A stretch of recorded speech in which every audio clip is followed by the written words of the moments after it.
नमस्कार दोस्तों, स्वागत है आपका हमारे चैनल में।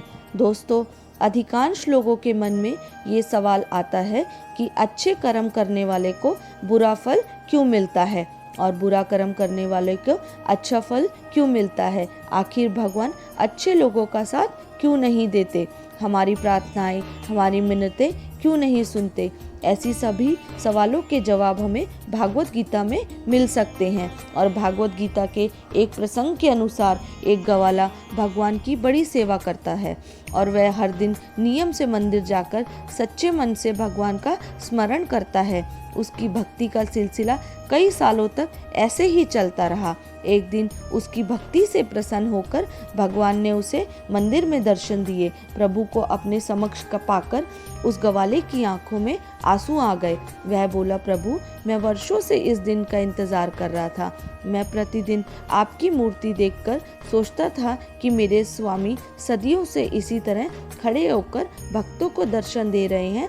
अब निश्चित ही वह थक गए होंगे। प्रभु, मैं आपके लिए कुछ करना चाहता हूँ। तब भगवान ने उससे पूछा, तुम मेरी मदद किस प्रकार करोगे। इस पर वह गवाला बोला, प्रभु, अगर आप चाहे तो मैं एक दिन के लिए आपकी जगह पर शिला बनकर खड़ा हो सकता हूँ और आप मेरा रूप धारण करके इस नगर का भ्रमण कराइए। भगवान अपने भक्त के भोलेपन से प्रसन्न हो गए, जिसके चलते उन्होंने गवाले की प्रार्थना स्वीकार कर ली। लेकिन भगवान ने उस गवाले के सामने एक शर्त रखी। वह बोले कि पूरे दिन में तुम्हारे सामने कई लोग आएंगे, कई विनतियां करेंगे, पर तुम बस उनकी प्रार्थनाएं सुन लेना, कुछ बोलना या करना नहीं। मैंने सभी के लिए पहले से ही नीति तय कर दी है। भगवान की यह बात सुनकर उस गवाले को बड़ा आश्चर्य हुआ। वह मन ही मन विचार करने लगा कि इसका मतलब भगवान हमारी प्रार्थनाएं अनसुनी कर देते हैं। अपने मन में हजारों सवालों के बावजूद वह शांत रहा और शांत मन के साथ भगवान के स्थान पर शिला रूप में खड़ा हो गया। सबसे पहले मंदिर में एक व्यापारी आया और बोला कि हे भगवान, मैंने एक नया व्यापार शुरू किया है, उसे खूब सफल बनाइएगा। जैसे ही व्यापारी उस मंदिर से जाने लगा, उसकी धन की पोटली नीचे गिर गई। इस बात से अनजान वह व्यापारी वहां से चला गया। शर्त के मुताबिक वह गवाला चुप रहा। इसके बाद एक गरीब आदमी आया और भगवान से बोला, हे प्रभु, मेरे घर में खाने को कुछ नहीं है, कृपया कीजिए। तभी उसकी नज़र व्यापारी की गिरी धन की पोटली पर जाती है। वह भगवान का धन्यवाद करता है और पोटली लेकर वहां से चला जाता है। तीसरा व्यक्ति मंदिर में एक नाविक आता है। वह कहता है, प्रभु, मैं काम की तलाश में समुद्र पार करके दूसरे देश जा रहा हूँ। मेरी यात्रा के कोई विघ्न ना आए, आप ऐसी कृपा कीजिए।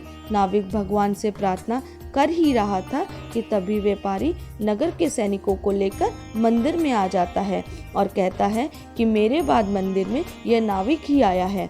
इसका अर्थ है कि मेरे धन की पोटली इसी ने चुराई है, इसे बंदी बना लीजिए। यह देखकर वह गवाला सोचता है कि ऐसा मैं अन्याय किसी के साथ होते नहीं देख सकता और वह अपनी शर्त भूलकर बोल पड़ता है। वह बता देता है कि धन की पोटली नाविक नहीं बल्कि एक गरीब मनुष्य के पास है। सैनिक उस गरीब को ढूंढकर उसे कारावास में डाल देते हैं। नाविक अपनी यात्रा पर निकल जाता है और व्यापारी अपना धन लेकर घर चला जाता है। दिन ढलने के बाद जब भगवान पुनः मंदिर में लौटते हैं तो गवाला खुशी खुशी पूरा किस्सा उन्हें सुना देता है। गवाले की बात सुनकर भगवान कहते हैं कि तुमने किसी का काम बनाया नहीं बल्कि बिगाड़ दिया है। वह व्यापारी गलत तरीके से धन अर्जित करता था। अगर उसका धन गिर भी गया था तो उसे कोई फर्क नहीं पड़ता, बल्कि उसके पाप ही कम होते, क्योंकि वह धन किसी गरीब को मिल चुका था। धन मिलने पर उसके बच्चे भूखे नहीं मरते। और रही बात नाविक की, तो वह जिस समुद्र यात्रा पर जा रहा था उसमें भीषण तूफान आने वाला था।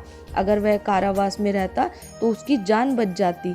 भगवान की बात सुनकर गवाले को समझ आया कि सुबह जिस बात पर वह आश्चर्य कर रहा था, असल में उसका अर्थ क्या था। तो दोस्तों, इसी तरह हमारे जीवन में भी कई बार मुसीबतें आती हैं जब हमें लगता है कि हमारे साथ सब कुछ गलत हुआ है और भगवान ने हमारे साथ अन्याय किया है, परंतु इस घटना के पीछे भगवान की क्या मंशा होती है हम इस बात से अनजान होते हैं। तो कभी भी आप पर कोई मुसीबत आए तो उदास होने की बजाय इस कहानी को याद करके भगवान पर अपना विश्वास बनाए रखें, क्योंकि भगवान जो भी करते हैं हमारे भले के लिए करते हैं। जय श्री कृष्णा। दोस्तों, अगर आपको ये वीडियो अच्छी लगी तो ज़्यादा से ज़्यादा शेयर करें और चैनल को लाइक और सब्सक्राइब ज़रूर करें। धन्यवाद।